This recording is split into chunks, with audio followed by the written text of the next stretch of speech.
Welcome back to Pokemon History and Lore, where each video I'll be teaching you the real-life histories, science, and cultures that inspired your favorite Pokemon. So comment who your favorite Pokemon is, and if I use it, I'll shout you out in the video.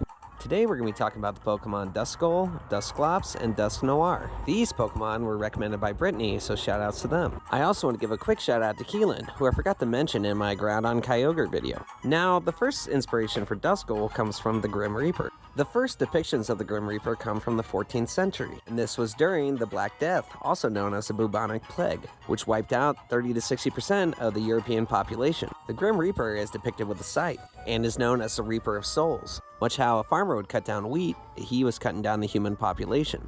Now, the Black Death was absolutely terrible, but it did lead to something absolutely amazing, and that is the Age of Enlightenment, or the Renaissance. The Black Death brought the end of feudalism. During feudalism, lords would rule over a lower class called serfs, which was basically a form of slavery. Do you know what you used to get paid with when you were a serf?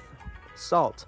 Food tasted so bad back then that the only way to make it taste good would be a little bit of salt. In fact, this is where we get the superstition of throwing salt over your shoulder when you spill it. It's supposed to be the devil coming up behind you and pushing it. So you are supposed to throw a pinch of salt over your shoulder to blind him. And this is why in the depiction of Da Vinci's Last Supper, the salt is spilled in front of Judas, insinuating he was influenced by the devil.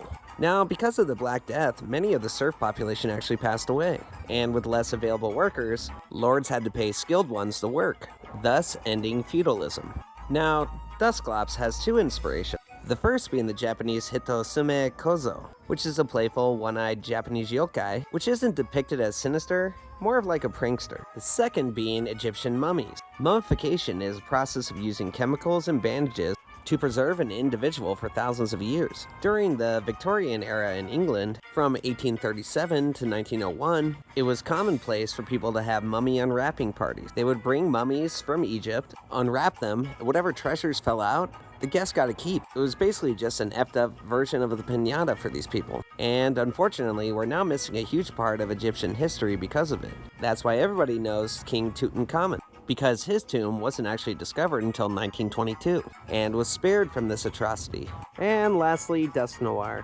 which takes inspiration from the Japanese Chochin Obeke, which is a Japanese yokai that possesses paper lanterns, and is often depicted as being mischievous instead of sinister. Thank you so much for watching, guys, and here's a preview of the Pokemon I'm going to be doing next. And if you like what I'm doing, please give it a repost. It really helps with the algorithm. Thanks, later.